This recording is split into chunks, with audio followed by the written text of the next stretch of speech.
Hello, my love. This week I'm talking to Lynnsey Robinson, and we're talking about how to create a life that is far from average. We talk about manifestation, money mindset, how to surrender, how to really call in the things that you want in your life. So, this is a beautiful episode about spirituality, money mindset, manifestation. If you're one of my spiritual girlies, you're going to absolutely love this episode. And just so you know, this Sunday, I'm organizing a free masterclass called Money Talks from Anxious to Abundant as Fuck in 90 minutes. This is a free live masterclass that will take place on Sunday, 18th of January. And during this session, I will blow your mind with all the things you didn't know that you needed to know about your relationship with money. We're going to cover the real reason why you're stuck in money anxiety, how your subconscious is keeping you broke, 10 sneaky money lies that are draining your wealth, how to raise your money frequency for good, 5 steps to manifest wealth on command, the wild story about money that I've never shared before, and we're going to close this with a beautiful and powerful wealth elevation experience. So join us if you're ready to dive absolutely deep into your money mindset and step into the most abundant version of yourself. You will find the link in the show notes to join us. I will see you on Sunday. And now let's dive right in. Welcome to Blisstopia podcast. I'm your host, Mercedes Castellani, life purpose coach, business owner, and your spiritual guide on all things mindset, manifestation, and purpose. This podcast is a space for deep reflections, meaningful conversations to help you expand your mind, dive into the depths of your soul, and create a life that makes you feel alive. Whether you're walking, driving, or simply vibing, take a deep breath and get ready to dive. Hello, my love. Welcome to another episode of Blisstopia podcast. I'm your host, Mercedes Castellani, and I'm so happy to be recording this episode. Today, we're going to talk about reprogramming your subconscious mind to create a life that is far from average with Lynnsey Robinson. Lynnsey is a certified hypnotherapist and intuitive mindset expert, helping ambitious souls reprogram their subconscious, reconnect to their higher self, and manifest from alignment instead of burnout. She's the founder of the Align Your Mind app and the host of the High Vibin It podcast. And through her work, she helps to empower people in creating quantum shifts, emotional freedom, and magnetic confidence. Thank you, Lynnsey, for being here. I'm super happy that we made it this time because, for the record, for the listeners, we tried to record last time and the Wi-Fi gods weren't with us, but today they are. So here we are, and welcome. Well, Lynnsey, yeah, to the show. and this is the third attempt, because the first time we had to reschedule due to other reasons, and now it's like Wi-Fi internet. But we're here, we're happy, we're ready, and I think it's perfect timing because, if I may drop an exclusive right now on your podcast, this is not that exciting, but you introduced me as a certified hypnotherapist, which I absolutely am, but I kind of have recently in the last couple weeks rebranded to a spiritual hypnotherapist. So yes, I am still certified, but that's not what I want to lead with. I want to lead with what are you getting? Which is obviously spiritual hypnotherapy. I love to play in the spiritual side of things. So what allows you to be your most authentic self, and what allows you to step into and embody that highest version of you. And so that's what I find myself doing most of the time. So I was like, why don't I just tack it onto my name so that people know when they sign up that that's what they're going to get. That's what we're going to get. Fantastic. So Yeah. thank you so much for being here. As you said, I think this is, in Spanish, sometimes we say that the third time is the lucky one. So we're definitely here for that one. So let's start by the very beginning. Why did you decide to become a spiritual hypnotherapist? And what's your story? Were you doing something before that and then you became a hypnotherapist? Tell us more about yourself. Well, the more I talk about this and the more I meet other people with similar stories, the more I learn that we never really, hopefully, we end up doing a thing in our life that kind of reflects who we were as kids and where we found ourselves liking to be the most and the kind of environment that we like to be in the most. And I loved to be in cemeteries. I loved to be studying psychology. And I actually, in college, I studied criminology and forensic psychology because I really had this hunger to understand what makes us us, what makes a human, what is a soul and what does that mean? And so as a younger person, I translated that to ghosts, right? Like I want to be a ghost hunter. I want to do I want to study serial killers and really kind of understand it that way. And then I realized pretty quickly as I was studying, I don't like that. That's not who I am. So, Mm. around the same, like, hats off to anyone who can be a criminal psychologist. Oh my goodness, that is heavy, heavy stuff. And I just realized, thank goodness, I realized quickly that I wasn't cut out for it. But around the same time, my sister had gifted me a book called Journey of Souls, which was about this hypnotherapist. It was a case study book. So he basically transcribed all of his cases and compiled them into this book to teach about what happens when we die and reincarnation and choosing our next life and all these sorts of things. And I found myself getting so excited about these ideas that were in this book. I didn't know what a hypnotherapist was. I had no idea like what are you talking about? My dad had introduced me to reincarnation as just something he believed, and that kind of piqued my curiosity. So I already kind of knew that going into it, but when I say the book changed my life, that is an understatement.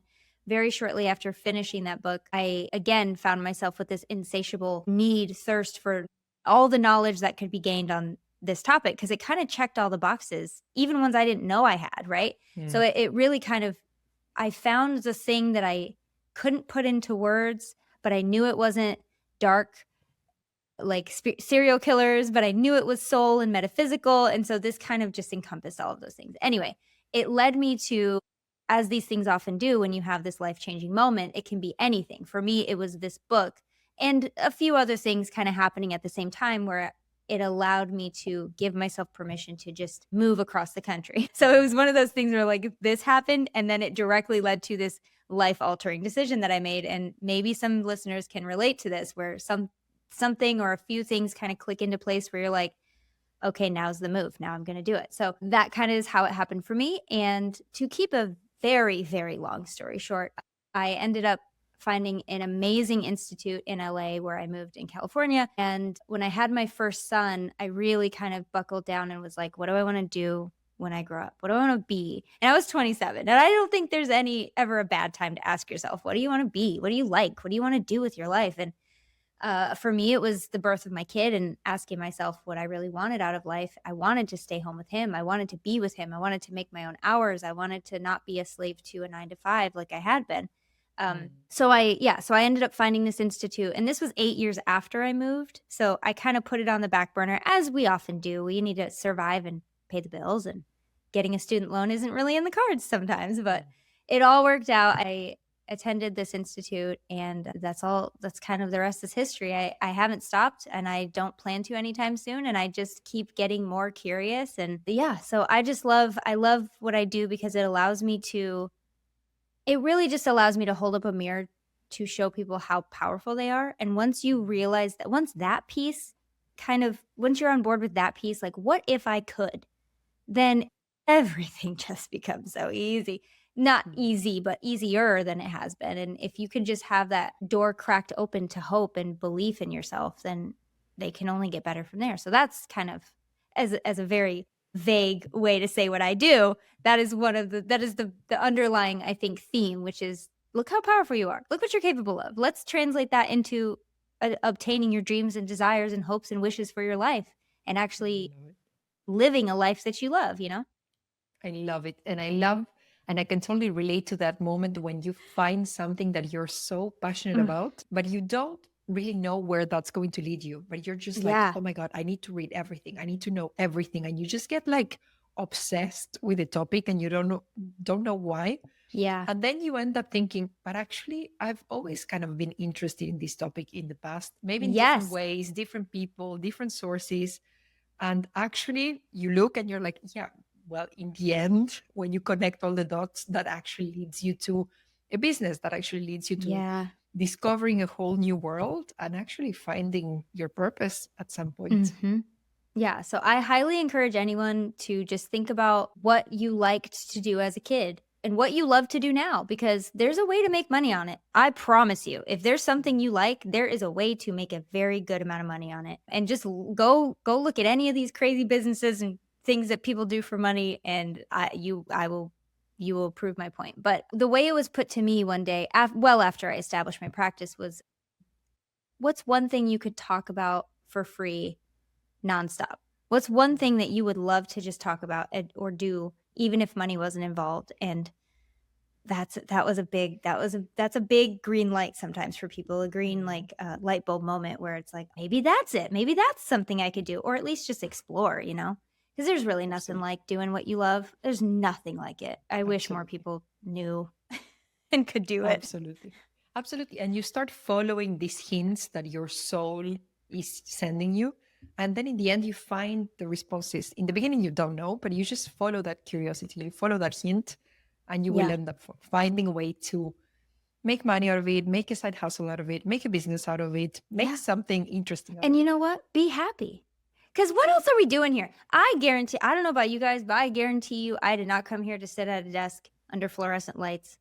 And I understand that different people have different choices and perceive different options in their life, but could never be me. So there is a way to get what you want.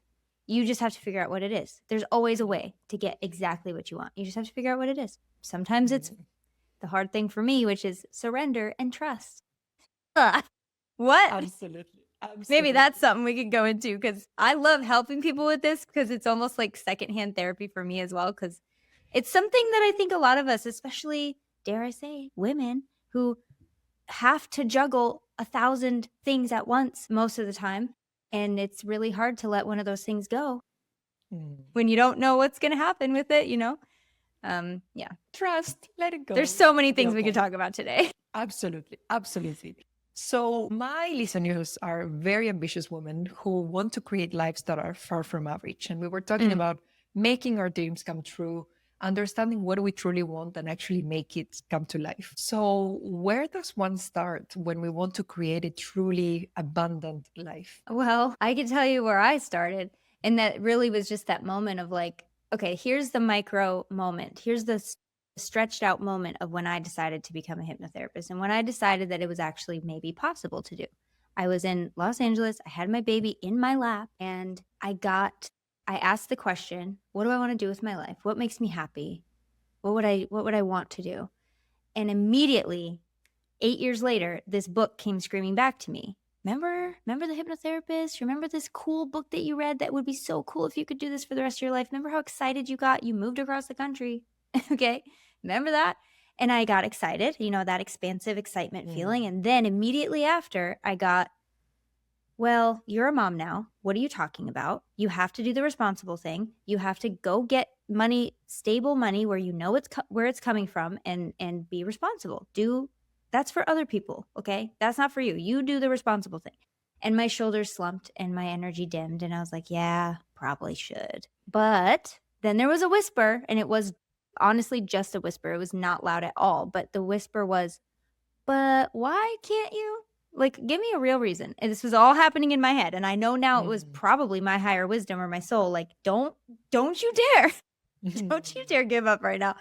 But it was just such a small voice that was like, but why can't you? And then I had this thought of like, anyone who's ever done anything cool, anyone who's ever done this had to have this moment where they said, I'm actually going to see what happens if I try. I'm actually going to see what happens if I follow something that makes me happy, follow the joy and see where it goes. And so that is what led me to make a call, which ended up with me going for a tour at this place, which the same day I went for the tour, I ended up signing up, and it was on. From there, there was nothing that was going to stop me, but all it took was me taking that moment and deciding, do I want to do the same thing I've always done, which is sustainable, but it doesn't fulfill me. It doesn't make me happy. It's not who I truly am, but it is something I can count on. It's the safe thing. Or I could be really scary and I could do the scary thing and have, the butterflies in my stomach while I do it, but it might be the best decision I ever make. Mhm. And I've found that with any kind of decision, there's going to be a certain there's going to be a certain type of fear. Now, here's how you know if it's the right decision, because there's the expansive fear, like becoming a mom, moving across the country, starting a business, where you're scared, but it's like the good kind of scared. It's only scary because it's unknown. Whereas the contracting fear is that danger. Like, I probably shouldn't touch that hot stove. I might get burned. I probably shouldn't jump off this building. I don't know. But so many moments you will be able to tell if it's a contracting fear of actual danger or if it's just an unknown, possibly very expensive fear. And you're still going to be afraid. But once you know which one that is, you can then guide yourself from there and maybe make the best decision of your life. I love this idea. And I know that before, when I was in the corporate world, the moment I would feel any kind of fear, I would like stop and take it as a sign of, okay, we need to stop this. Yeah. And now that I became business owner, it's kind of like I've learned how to dance with fear. It's like you feel the fear just launching your business. Like I think it was the scariest thing I've ever done in my life. Yeah. Even more scary than becoming a mom now. I was terrified, petrified. And, I managed to dance little by little with the fear. And I was like, no, I actually want to do this. This feels good. And I think now that I'm on the other side, in my business every day, it's like, okay, we feel the fear and we do it anyways. It's not a reason to stop anymore. You just learn, okay, it's just scary because it's new, but it's a sign of growth. It's not a sign to stop. It's a sign that you're growing. You learn how to dance, you learn how to integrate, you flirt with fear, and you move forward. Exactly. I will tell you this right now. One of the best concepts that ever came to my attention while learning the therapy aspect of hypnotherapy is the idea of anticipatory anxiety. And that's the idea that what you are afraid, the fear you're feeling waiting for something to happen is worse than the thing actually happening. And we always feel that way. When you're in line, okay, I used to be afraid of roller coasters. I'm not so much now. Like, I was really afraid of roller coasters. And so I had the brilliant idea to go on the scariest one first, because if I can get that out of the way, then everything else will be easy. And I like easy. So of course, I'm like, let's get in line for this crazy ass roller coaster. Sorry if I can't swear. I might. You have to edit it. This crazy roller coaster. And standing in that line was so terrifying. It's the scariest thing. And then once you're done with the roller coaster, you're like, oh, that was fun. Let's do it again. And then the line becomes like, oh, I can't wait to get to the front, right? But yeah, it's that idea that the thing that you are dreading, the fear of the thing is worse than the thing. Absolutely. So if that helps anyone, it definitely helped me, because now if I have the presence of mind to remember it, and we don't always, do we? But if I have the presence of mind to remember, oh, this is just the fear of the thing. It's not the thing. So I don't really need to spend that much energy on the thing, because it's probably not going to be as bad as the fear that I'm feeling right now, or the anxiety, or however it shows up for you. Absolutely. Absolutely. So I love this starting point. It's a decision. And if you feel fear, just do it anyways. Dance with the fear, flirt with the fear, and do it anyways. Like, I really wish I had a more eloquent answer, but it really is a decision. It's just a decision. And you don't have to there's no decision that you have to make. You could say no. You could, but you've already done that. You've already lived it. So I would encourage you to try something new. Yeah, you're over it, or you wouldn't be asking the question in the first place. If you were fine, you wouldn't want to. If you want to, there's probably a reason. And so that's worth, in my opinion, I will always say that's worth exploring. But no one's going to hold, your feet to the fire and make you make the decision. You could stay where you are as long as you want. That's the beauty of free will. But I know for me, the discomfort of staying where I was so much worse than in certain situations. I'm talking macro now, but in my life, there have been moments where the discomfort of staying where I was so much worse than the discomfort of moving, making a change, or making a decision to do something differently. And this is an anecdote. Okay. So I know I'm probably going to go off on a few of these, but this really helped me. So I'm just saying it because I hope it helps someone else. But I was in a really high school relationship. Okay. This was high school, and we kept breaking up and get back together, breaking up and getting back together. It was so annoying, and it was so exhausting and emotional. And I had a very close friend tell me, you don't have to do anything right now, but you will get to a point where you will not be able to do this anymore. And it may not be today, and it may not be tomorrow, but it will happen. And she planted a seed in my brain so that every time something happened, I would remember that she said that. And I would be like, is this the moment? And sure enough, the moment came where the light switched, and I was like, oh, I'm done. I just physically, emotionally cannot do this anymore. And I was so fine walking away because she warned me that it would be that once that moment happened, I will not care. And she was right because the discomfort was so intense that I just had to make a change. So I'm not saying it always has to be discomfort. I'm not saying that.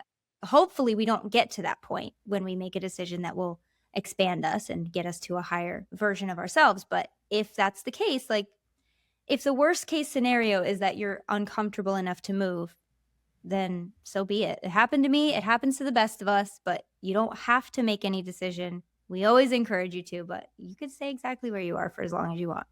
Absolutely. And for myself, being a life purpose coach, I see this all the time. So people will come to me and they're like, I don't like my job. I don't like what I'm doing. They're already feeling the discomfort.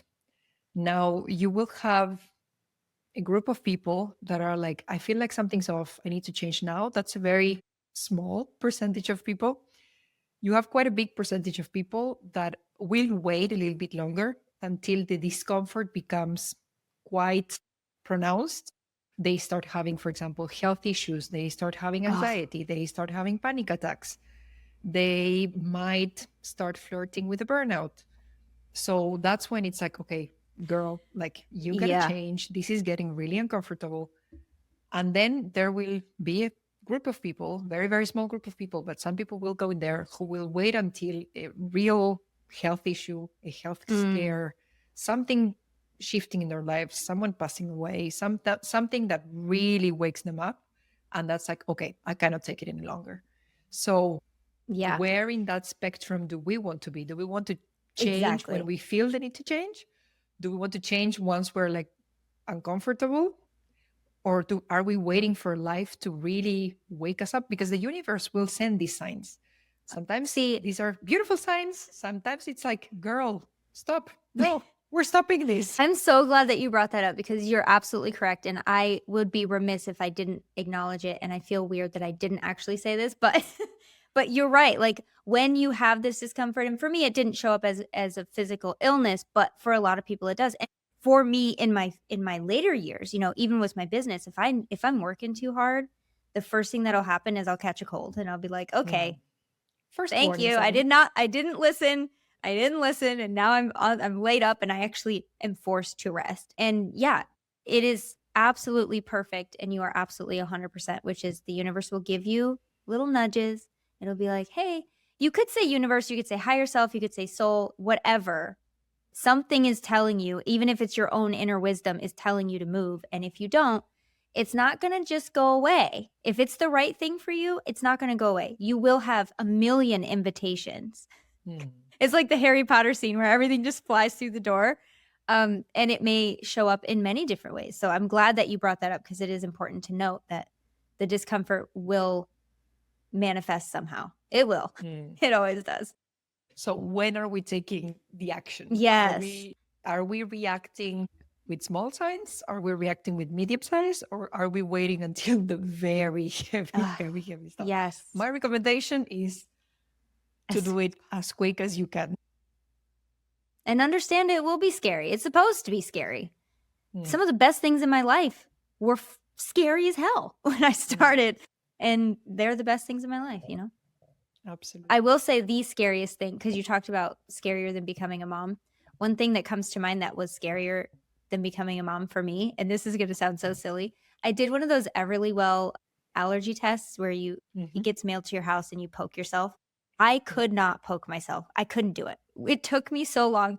My 7-year-old was like, Mom, come on. I'm like, I can't. I just can't. I was so afraid to poke my finger. But yet I moved alone across the country from Michigan to California when I was 20. Okay. Like a child still. Like, are you kidding me? Anyway, it just came to mind because, you know, you never know where the fear is going to crop up. Absolutely. I can't willingly hurt myself. I just can't do it. And we also have different fears. And I also think that's also the beauty of having someone to hold you, you know? So I see these clients all the time. They have this little idea. It's like a little plant, you know, trying to come out to the surface. And the moment the plant comes out, there's this limiting belief, this fear that comes, and it's kind of like crushing this little plant. But that's the beauty of having someone also hold you and be like, don't let it grow. Like, don't Mm-hmm. kill it right away. Let it be, let it grow. Let's see where it can lead you, instead of Yeah. just like, immediately blowing it with a fear or immediately blowing it with a limiting belief, which is, of course, absolutely normal to have. But Mm-hmm. how many things can we do when we actually let those ideas grow? Yeah. It's incredible. So let's talk a little bit about manifestation. Some Okay. people will manifest from place of desire because we're thinking, okay, I want this thing in my life, I want this other thing. But that very desire can create resistance in the manifestation Mm. process, because if we want something, we want it too bad and we're like too clingy on that thing, we can create some resistance. So how do we actually manifest the things that we desire without desire? Well, there's so many correct answers to this. There's so many like paths you could follow. And that is another beautiful thing about life is you could pick whatever feels best to you and leave the rest. But I will say one thing that is true across the board, which is no one has ever manifested a thing. No one. You are always manifesting a feeling. So if you want a relationship, you would be shooting yourself in the foot if you think of a very specific person rather than listing all the ways you want to feel in that relationship, because that is going to speed that process up so much. It's going to be like a lightning bolt versus a sloth in a tree when it comes to the speed in which it can come to you. If you are only focusing and dedicated to how you want to feel when this idea arrives in your life, you can't go wrong. And what that does is not only does it focus your energy where it's supposed to be anyway, but it also prevents you from strangleholding the one way that you want it to show up, because that's another thing that will kill a manifestation or slow it down or warp it, distort it in some way, is if you are so closely, tightly holding on to the one way that you want it to show up and the one way that you think is the only way, you are constricting the universe, which is just never a good idea. The universe has so many better ideas than you, like so many. And I say that with so much love. And I'm actually talking to myself as well, because again, if you remember, one of my biggest problems is letting go and trusting that however it comes to me is the best way. It has so much better ideas than you, so many better ideas, so many different ways that it can show up. And if you're slamming all of those doors shut because you're hoping that it'll come through this one door, it'll be like an 80%, 75% version of what it could be. So my co-host on my podcast said this, and I just love it. So I'm going to repeat it till I die, which is, do you want it now or do you want it better? Do you want it your way or do you want it better? And so if you do find yourself in those moments, and I do too still, if you find yourself in those moments where you're like, oh, I really want this thing, I don't have it yet, where is it? Where is it? And that impatience creeps in, or that self-doubt that it probably won't happen. That question sometimes can really help. Like, do I want it my way or do I want it better? And that allows you to be able to let go and release the grip a little bit, which will allow it to come to you faster and better than you can imagine. That is the best way I've found. Now, to tackle specific resistance to, let's say, oh, okay, I'm just going to say, I want to make $1 million this year. Then a lot of people, when they hear that or say that to themselves, they might have thoughts like, that's too much, right? That's the epitome of a limiting belief. That is the perfect example of a limiting belief. That's too much money. Okay, why is it too much money? Well, there's no way you can make that much money, which is another limiting belief. Now, I'm not saying to ignore those, but I'm saying if you have courage, I guess it does take courage to dig into where those questions are coming from and fully recognize that. I have to stop real quick because I have chickens in my backyard and they are going crazy. All the snow melted, so they're scratching and they're like foraging and stuff, which is really fun. But if I'm looking out this way, it does help me to think and to get my stuff out if I look out my window. But now I'm seeing chickens running around, so it's just like distracting me. Anyway, now what was I saying? So recognize them and understand that everybody has these, and then also have I'm gonna say bravery again, to sit down and really ask yourself, is that really true? Is it? Is it really true? Is it really too much money? Where did that belief come from? Is that even my voice saying that? Or is that somebody that I grew up around that told me we never had enough? Most people's money issue is a lack mentality. And once you hit a certain level, let's say you hit your first money goal, there's going to be another glass ceiling, if you will, until you hit the next goal. And then there's going to be another glass ceiling. You're never going to be rid of this. So you might as well learn to navigate it. And all you really have to do is ask yourself more questions. Is that really true? Do I really believe that? Do I want to believe that? What is something I'd rather believe? And when I see clients for the first time, I usually give them what I have created, a self-talk log, which is I want you to notice. All we're doing is noticing. There's no judgment. There's no criticism for criticizing yourself. That's a vicious loop that we're not getting into. But what you're going to do is you're going to observe the thoughts. That's it. You are an explorer. You're curious. You're going to write it down. What is this thought? That's too much money. Okay. 2 questions you can ask at that point. What would I rather believe? Or what is a better feeling thought? So what would I rather believe, or what is a better feeling thought? Whichever one feels best to you, you might gravitate more towards one or the other. What would I rather believe? I'd rather believe the sky's the limit. I'd rather believe that I can have as much money as I want. I'd rather believe that it's already coming to me. It's already happening. And so when you start to, that's the moment of pause where you can, again, take the same road you've always taken and go back into restrictive thoughts, or you can choose a better feeling thought, something you'd rather believe. And guess what? The more you practice that, the easier it will be to install, and then it will be automatic. The only reason your negative beliefs are automatic is because you repeated them. So what could you do if you changed that thought? How would it change how you feel? How would it change how you act and how you show up in the day and how you navigate and how you make decisions and how you carry yourself and in the person that you are becoming? If you have a healthy way to think about your goals, it changes everything.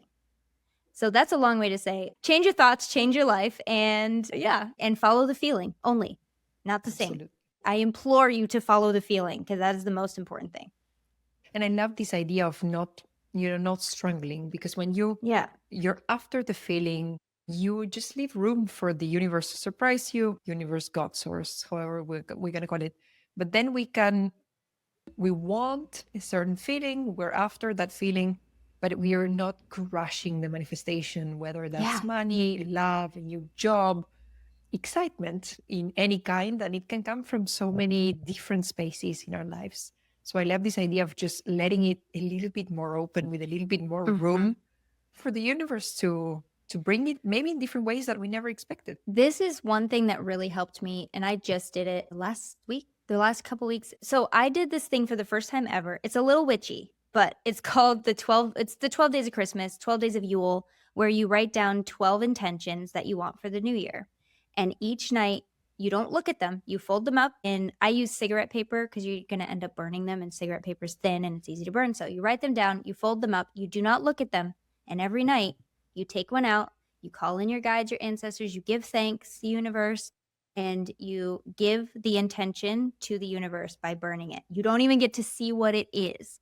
And on the 12th night, you unwrap and you open the last one. And that's the one you're responsible for.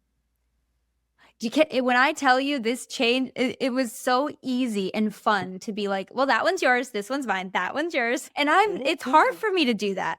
So if that resonates with anyone, you do not have to wait for Yule. You can just write down 5 goals, maybe 3 to 5, maybe 10 goals, and just do this for 10 days. Every single one burns because you're giving it away. The last one is yours. It's an agreement that you've made, and the universe is on board, and your angels and your guides are all on board with this. They all know, because you made the agreement, and they will handle the other 9, and you get the last one. Like, how cool is that? It's such good practice to be able to give and let go and trust that it's happening. And you don't even get to see it. It's so fun. I love it. I've never heard Isn't that of this. cute? I will definitely try this. I hope you do. I hope everybody does. It's such a good way to practice trusting. Absolutely. Focusing on money, we've been talking about different things, following your purpose, creating a dream life, but focusing on the topic of money. And of course, you work as a hypnotherapist, and you see, as we've been speaking about, money blocks coming out. So we usually think that money blocks are about money, but they're usually not about money. So what's happening below the surface when people start, okay, I want this new level, but something is It's just not allowing me. So, what have you seen in your experience that can usually be blocking people below the surface? What I have seen that holds 99.99999% of my clients back, no matter what they come to me for, certainly money, but no matter what they come to me for, the underlying theme is, do I really deserve this? Do I really get to have this? Am I really worthy of this? That is definite. Something that I've noticed over the years. I will also say, you listener and host and me, we are 100% successful at every goal that our subconscious mind has set out to achieve. It will not fail. It cannot fail. Its only job is to achieve goals. It is a goal machine. Now, the goals that it achieves are only the ones that it signs off on. They're only the ones that it's okay with. And so if you have a thought or a goal that your subconscious is giving you a little pushback with, or you find yourself, I want to say self-sabotaging, but I also am going to go on a tangent of why I don't believe in self-sabotage. I'll just say it quickly. Self-sabotage is a thing that we've labeled as something that stops you from achieving your goals. What it really is your subconscious trying to protect you from a danger. An unknown is just as strong, and we all know this, we all feel this, an unknown is just as strong as a known danger. There's no subconscious distinction. It just knows, oh, you're afraid? We got to stop. You're afraid? We got to stop. We're in danger. We're in danger, babe. So that's when it becomes your job to decide, is this a contracting fear or an expansive fear? Is this something that will be good for me? And there's definitely a path forward when you do that. But self-sabotage is really just your brain, your mind trying to protect you. So when you know that, you can be like, oh, thank you. Oh, that's nice. Outdated information, stale info. So we don't need that anymore. Your subconscious also doesn't have expiration dates. It doesn't know that a coping mechanism that worked for you at 5 isn't going to work for you anymore, or a defense or a limiting belief, right? And so then again, it becomes your responsibility, if you so choose, to access that part of your mind and decide what is no longer needed and what you are taking with you, and perhaps even what you would like to install for the future. So yeah, it doesn't know expiration dates. It doesn't know fact from fiction. It doesn't know that you're joking when you call yourself an idiot. It has no idea you're kidding. It just takes its clipboard and goes, oh, we're idiots. Okay, check. So please be nice to yourself. Please be nice. Please. Yes.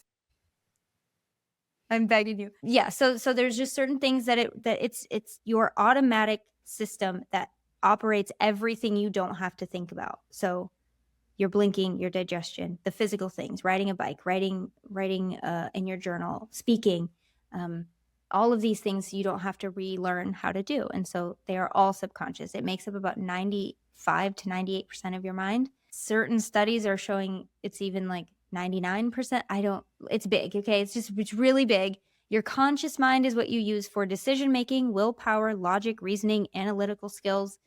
Discernment is all like 5% of your mind. It is running the show. Your subconscious, hands down, all the time is running the show with the help of your conscious mind, but it is running the show. So if there's ever a point where you feel like your goal is impossible or you just can't get there, it's your subconscious trying to protect you.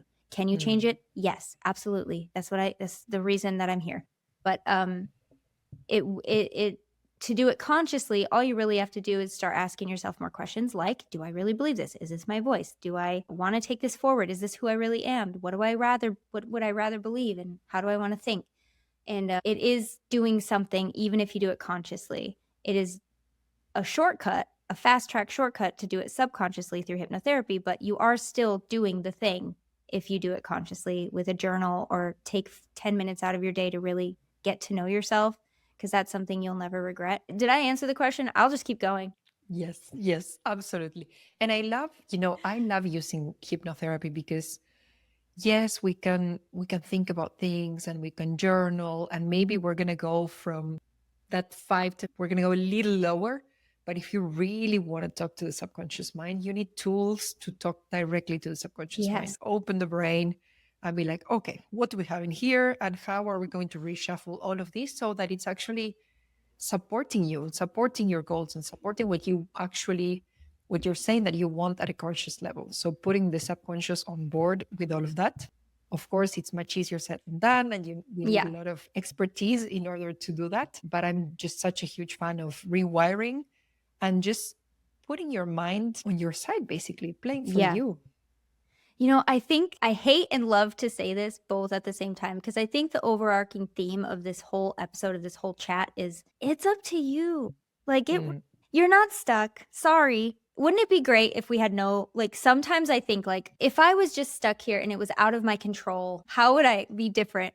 And the thing is, like, it's never out of your control. There are so many ways for you to live the life you want to live. If you feel stuck, there's a fix. If you feel like you can't do it, there's a fix. There's something that you can do to get out of that and to feel empowered, and like nothing's going to stop you, and you are the boss, and you are the lead main character in your life, and you are a creator. Guys, we've created everything. You've created everything in your life. Everything is a direct result of your manifestation. So if you knew how much more powerful you were, if you had access to that power and you could actually direct it to certain things, what could be possible? It's so exciting to think about. So yes, you are absolutely more powerful than you've been given credit for, than you've been led to believe. And with that power comes great responsibility to decide if you are willing to do the work to take on all of this stuff that you have felt like you were stuck with when you're not. I'm taking the chains off. Now what are you going to do with it? Absolutely. It's a scary moment, and it definitely can be a scary moment, but it's also extremely empowering to know that you get to decide. You get to decide the timeline. You get to decide the what, the where, the when, the how, and how much. But it's so beautiful to watch also when I see my clients, for example, when they're like, so I can actually achieve this, and I can actually get this, and I can actually do that, and I can actually be that. And I'm like, yes, of course. And then they realize and they try with one thing and they feel that expansion, and you get this sense of, I'm limitless. Like I can actually have whatever I want. And it's just so beautiful to see that kind of like there was this little cage in their mind, and now the cage is gone, and now they're mind blown because there are so many opportunities and so many possibilities. And it's so beautiful to experience this sensation by yourself, but also see other people having that same experience. It's beautiful. Knowing it's possible is truly, truly, truly half of the battle. It's half the work, because most people walking around this earth right now believe so many things are impossible for them, and it doesn't have to be you, listener. It doesn't have to be. You can be over here. And if you ever are doubting, because everybody has days where you're like, oh, well, yeah, right. Listen, I want you to think back over your life and just answer this question. What is one thing, one big or small, insignificant or very significant thing that you have now that used to only be a dream, that you used to only fantasize about or wish for, and it's in your life now? Everybody has something. If you say nothing, I won't believe you. Everybody has something. Mine is definitely, I never thought I would own a house. Growing up, my parents never owned a house. We always rented. Like, they never really had a lot. And this is my second house that I've owned in my life. And sometimes I'm like, I can't believe I did that. That literally felt impossible when I was a kid. Like, oh, I'm never going to have a house, or I'm never going to have, I'm never going to lease a car. That's for rich people. Girl, I'm on my 5th lease car now. And it's just, it can be anything. It can be your kids. It can be your spouse. It can be your pet. It can be a house. It can be a bit of land. Honestly, it could be a pen. It could be anything. Please, please, please keep a track of how many things you've accomplished and how much progress you've made and how far you've come, because it is not little. I don't care who you are listening. It is not a small thing, and you should be very proud and celebrate it. Absolutely. Now I want to cry. Jeez. See what I did to myself just now? I get so excited. Absolutely. And just right now, when you were talking about these glass ceilings, okay, when maybe we want more money, maybe we want there's new level. That's related to the concept of energetic thresholds. So we reach kind of like these energetic thresholds. So how do you help your clients expand those thresholds so that they can hold more money, more success, more visibility, more manifestations? How do we expand? Do you want to hear this is going to have to, I've been talking a lot about how people can do this consciously, but if you're asking me, then I have to go subconscious. So are you ready? Here's one of my favorite things to do with clients. And this is so good for any kind of block. So any kind of glass ceiling, any kind of impossibility. And it does usually a lot of times have to do with money. But one of the best things that I've found in hypnotherapy is we go on a block discovery journey. And I'm also going to talk about the money relationship journey that I do, because this one is chef's kiss also.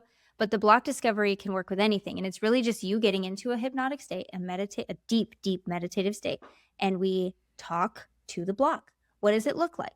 Well, sometimes it will show up as your mother. Sometimes it will show up as a brick wall. Sometimes it will show up as just an energy or a feeling that you're feeling. I've had people see smoke clouds or like a tornado, or honestly, you are so creative. When I put you in hypnosis, the stuff people come up with is just, I love it. I live for it because it's so specific to them.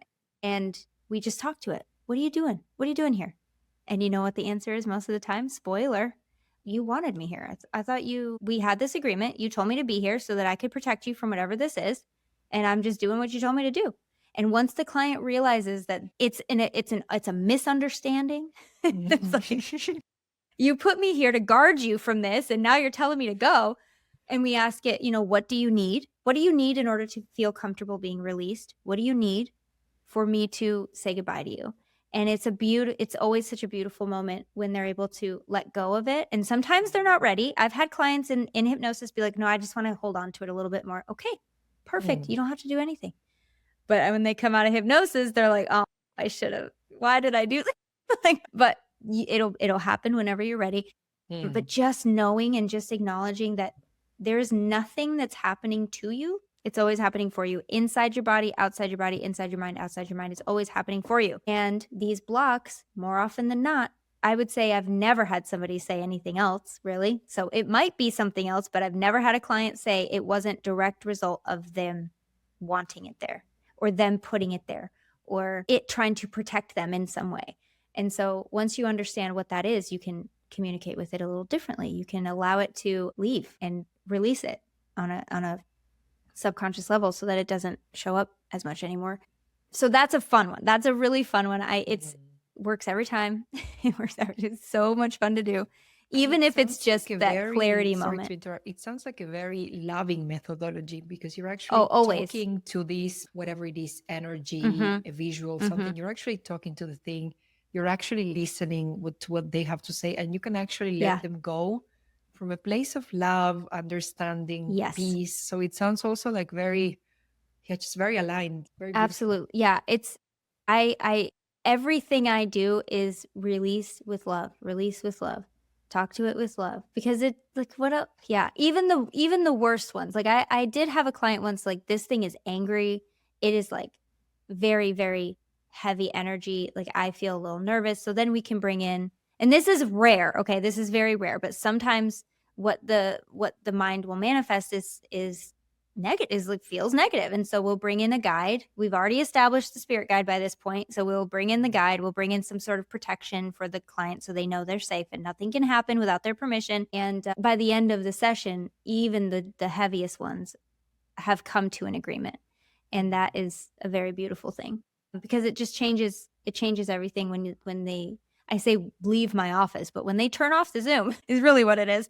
When they turn off the Zoom, they just feel so much lighter. It doesn't mean it's never going to come back, but imagine visualizing, let's say it is a brick wall. And this is a real example from a client. It's a brick wall. And the way that they chose to release it was swing a wrecking ball through it and just watch it crumble and the dust flow up. A lot of you are visualizing this right now. Yeah. Now, if that comes up again for the client, and it did, she just did it again.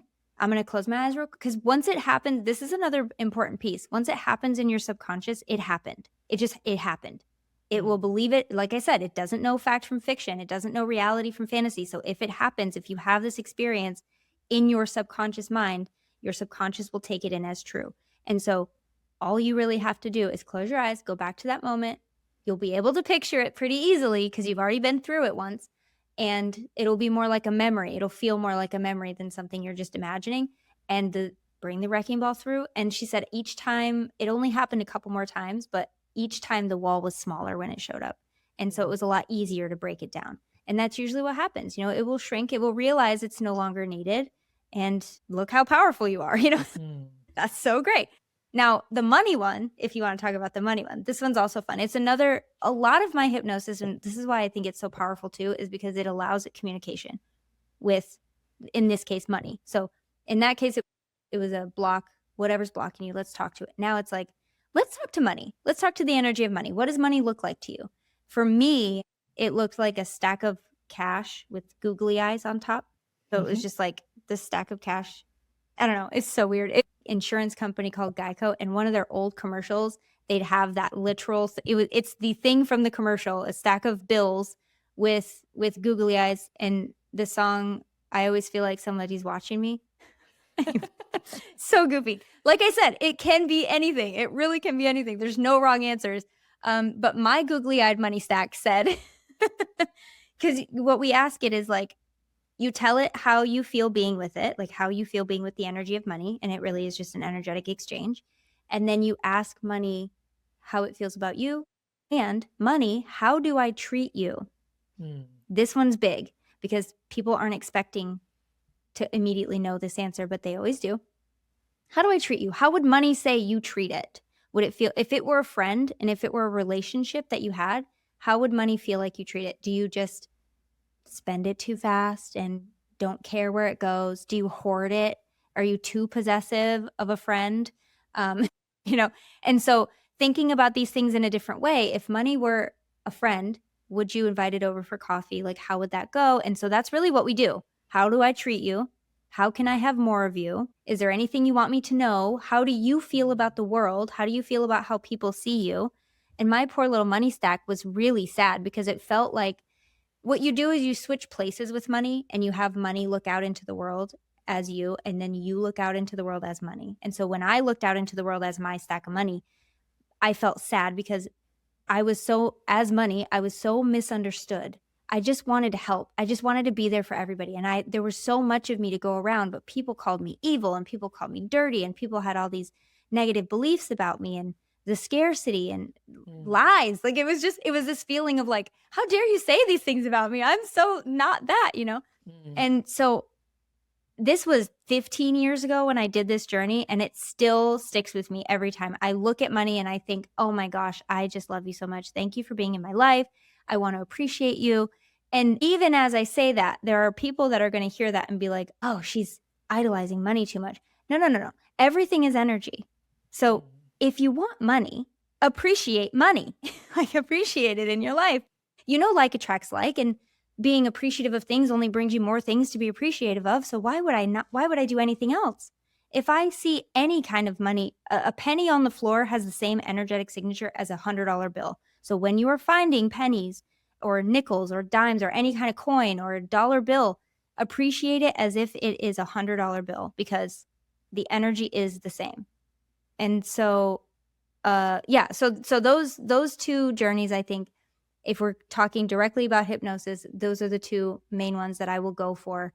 And then after we do that money relationship mending, we kind of come to an agreement about money, and we talk to money about ways that we can have more of it. And usually it's appreciate it more, appreciate me, and I'll come more, and then after that, I have an infinite abundance flow hypnosis that I love to do, where it kind of is just like activating your channel for infinite abundance to flow to you, receiving money in expected and unexpected ways. It's there's so many different the money aspect. I'm sitting on a gold mine of money stuff, because metaphor meant, but I'm sitting on so many resources for money, because it is such a big thing for a lot of people. And there's nothing wrong with wanting more money. The only reason you don't have it is because you think it's wrong, or you think you don't deserve it, or you think you're not worthy, or you think there's not enough. Like, none of that is true. There's so much money. There's so much money. There is so much money in the world, and you are entitled, worthy, and it is your birthright to have as much of it as you want, for good reasons, for reasons that are yours and reasons that are nobody's business. You can have it for whatever you want. I say, as long as you're not hurting anybody, do whatever you want. If it's legal and you're not hurting anyone, do whatever you want. And so that includes however much money you want. Absolutely. And there's, like you said, this infinite flow of abundance. And if you're not getting that infinite flow of abundance, or if there's a part of you of you that doesn't believe that you deserve that abundance, then let's look into that. Let's rewire that. Let's put your subconscious mind on board so that you can get all of the things that you actually want and deserve, whether you recognize that you deserve it or not, because I do agree that's a huge, huge topic. So on this topic of money, do you think that money flows more to people who are aligned with their purpose? Does our purpose make us more magnetic, or you think we can also manifest money that is maybe not necessarily aligned with our purpose? What's your thought on like the intersection of money and purpose? Okay, I will say it this way. I think that when you are living your authentic truth, you will make the most money possible for you. I think that is probably safe to say is pretty true. If you're living your authentic truth and you feel joy and you have a good relationship with that energy, yeah, it's unlimited. Do I think that you have to be living your purpose to make money? No. I think we can see many, many examples of when that doesn't happen, and that's not true. And in fact, on my podcast, I'm sure you can relate. There have been guests who have come out of the corporate world who thought that going into a lot of money would give them success and happiness and fulfillment. And they did the thing, they checked all the boxes, they made all the millions, and then they realized how unhappy they were. And that wasn't the answer. And so you definitely don't have to. There's too many billionaires for me to agree with that. There's not a person on this planet that needs to be a billionaire. I can 100% guarantee you that. No. Nobody. We don't need that. That's not something that is needed. And I don't believe they're living their purpose whatsoever. But I do think that if you are able to let yourself be in your purpose, you will then live your authenticity, and you will then shine your light to all, and for the world to see. It will be responded to monetarily. I do believe that. Yeah, absolutely.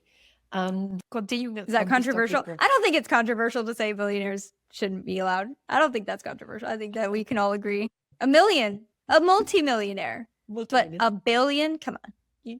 That's too much. That is too much, because you're not helping anybody. You're hoarding it at that point. Yes, and also we have other people who could have their needs met, and I'm just talking basic needs met, like food and shelter. The math is outrageous. Less than 1% of a billionaire's billion could feed the planet. Like, what are you doing?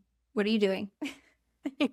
Anyway, absolutely. I'm sorry. This is a weird topic, but I just, anyway, I think we agree. So when it comes to money, for example, let's imagine a woman, she's there trying to manifest, and then for some reason it's like not happening. So how can she know if she should go into surrender or if there's maybe some avoidance? Because sometimes we can easily confuse, okay, I'm just going to surrender into this thing, or I'm just going to avoid doing the things that I need to do, or avoid looking at this topic altogether because we're like, no, I'm just in surrender mode and we're just flowing, Okay, well, I might not be the best person to ask this, because I tend to like the distraction method when I feel like I'm getting too invested in my goal and I can't stop thinking about it and I'm obsessed with it. Obviously not good. And we all still do that sometimes. I just want to be clear. Nobody's floating on tippy toes being perfect all the time. Sometimes that does happen to me, and I find that distracting myself is a very, very, very good idea. It just is. Now, what that does, and I listen to a lot of Abraham Hicks. I'm a big Abraham Hicks fan, and they talk a lot about money. Are you familiar with Abraham? You must be. Yes. Abraham Hicks? Okay. Yes. Sometimes I'm so sure, and they're like, who? And I'm like, oh no. Okay, hold on. So they do kind of go into a lot of like, whatever you can do to stop the negative momentum. And when you are strangleholding, and when you are obsessing, and when you are thinking of all the reasons why it can't happen, or narrowing your focus to one way that it can happen, that is a form of resistance, and that is not doing the thing you want it to do. And so if you find yourself in that mode, get out of it however you want to. Go for a walk, or listen to music, or I like to play video games, so I'm gonna be playing a video game, or playing a board game with my kids, or just anything to get you out of that, because that stops the negative momentum. And all you have to do is stop the negative momentum, and you will naturally go back into the positive. Like, we bob on the surface of the water naturally. You have to try to get down under the water. And so if you look at that as a metaphor for manifestation, like if you just if you just let it go and you just go distract yourself and stop the negative, you will naturally attune to the positive side, because the universe already knows what you want. Your higher self knows what you want. You've already said it. You don't need to obsess about it. It knows. And so let it create opportunities, open doors, possibilities behind the scenes. You're not going to see them all, but if you can trust that they're happening, then they are happening, and you will see them when you're ready to see them. So in the meantime, wait for your order patiently as much as possible. Relax. Relax. Absolutely. Yeah. Absolutely. Then in the end, avoidance might actually help for surrender. I don't want to, it works for me. Avoidance works for me in the short term. In the long term, you really want to examine what is going on.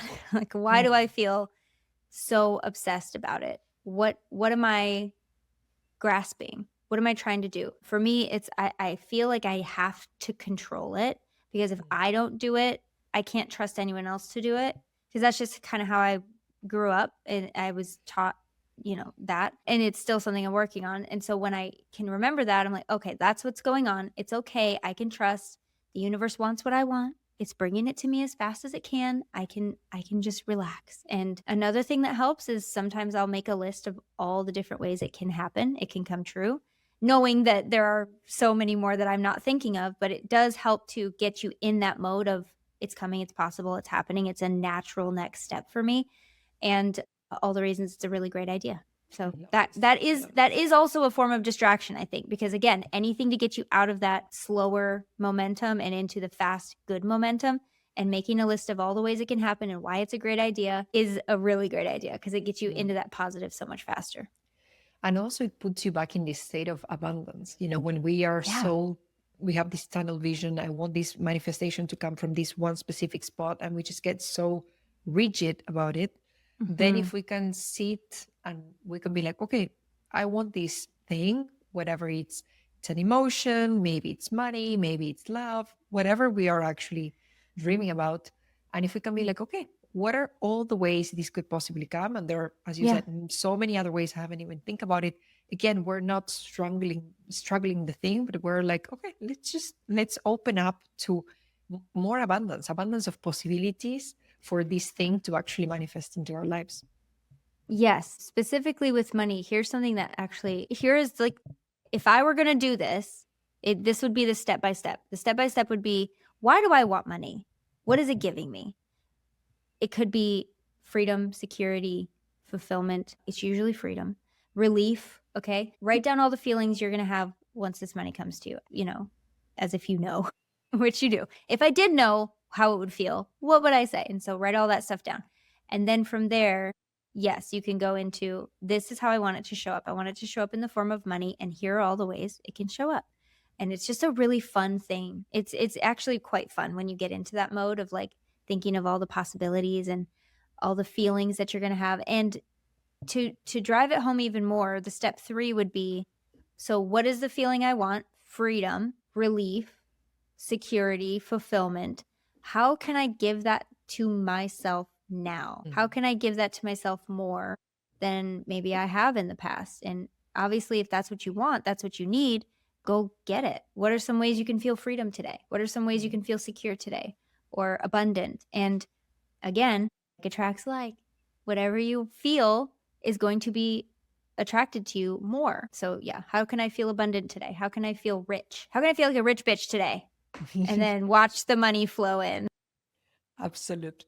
And speaking about abundance and coming to the close of this episode, how do you define abundance in this chapter of your life, of your business? I'm curious about what abundance means to you right now. You want like what I think abundance to be, or like the definition of abundance? I think those are the same thing. I think of abundance as anything that's more than enough. More than enough. I have more than enough food in my fridge. I have more than enough love in my house. I mean, there's never enough, but I have more than enough money. I truly do. I have more than enough plants.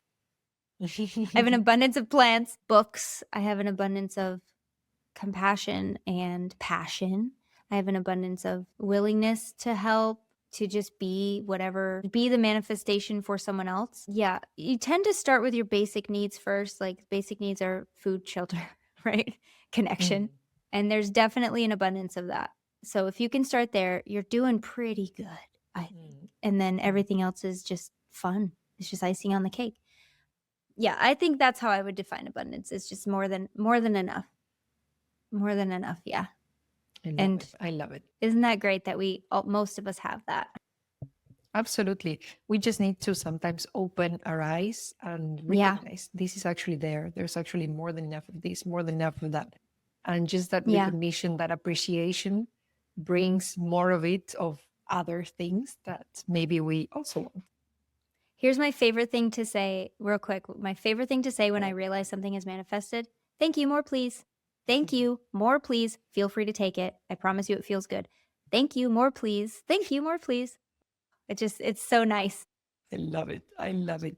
Thank you so much, Lynnsey, for all of your wisdom. I could ask you so many more questions, and I'm sure we could actually record like 2 or 3 hours, literally, because there's so much juice for us to talk about. Yes. But where can listeners find you online if they want to connect with you? Maybe they want to listen to your podcast. Where's the best place to hang out? Yes. So I am most active on Instagram and TikTok. You can just at Lynnsey Robinson. My website, lynnseyrobinson.com.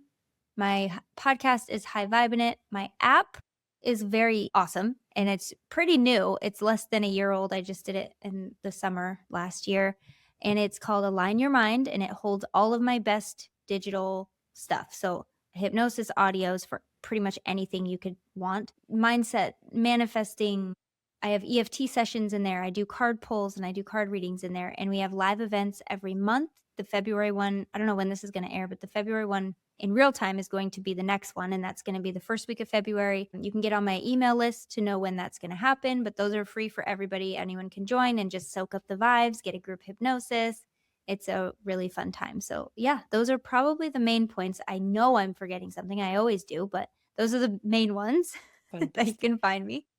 So we're gonna put those in the show notes so people can connect with you and they can spend more time with you and learn more from you. And I always like to finish the episodes with 3 rapid fire questions. So literally, I've been waiting for this. I'm excited. First thing that comes to your soul will be the right one. So ready? Okay. When was the last time you felt bliss? Bliss? Jeez. Oh, I know. Okay. So every night when I get into bed, I have the best bed in the universe. And when I get into bed and I know that everything's done for the day and I can just take a deep breath and get cozy, that is bliss. That is 100%. Bliss. Beautiful, beautiful. The second one is, can you think of one idea that fundamentally changed your life? Yeah. Oh, yeah. You're more powerful than you think. Yeah, 100%. I say that every time, every chance I get. You are so powerful. You are so powerful. I am so powerful. And knowing that opens so many doors that you never would think would be open. So yeah, you're powerful. Absolutely. And if you could choose one rule that everybody in the world needs to obey, what would it be? Oh gosh, one rule. This is taking too long. I do have one. I'm trying to figure out how to say it. The rule would be find what works for you. You have to find what works for you and know that what works for them may not work for you. You are allowed to find your own thing. And also stop trying to dictate what everyone else does, please. If it's not illegal and you're not hurting anybody, leave them alone, okay? Leave them alone. Stay in your lane. Know that you're powerful and find what works for you. You will be happy, I promise. Find your path and let other people find their path. Yes. Be free, be happy, and let other people be free and be happy. Absolutely. That's the rule. I love it. I love it. Thank you. Thank you so much, Lynnsey, for being here today. Thank you for all of your wisdom. Again, we could talk for 2 or 3 hours easily. But, for the purpose of this episode, we're going to come to a close here. Thank you so much for your time. Thank you so much. This was great. Fantastic. I will see my listeners in the next podcast episode. And in the meantime, in Blisstopia we trust. If you loved this episode, spread the word, share the episode with a friend who would love to hear this, subscribe to the show, and leave a 5-star rating on Spotify, Apple Podcasts, or YouTube. This real quick action on your side helps the podcast grow, reach more women around the world, and it would literally make my day. I will see you next Friday for the next episode, and in the meantime, in Blisstopia we trust.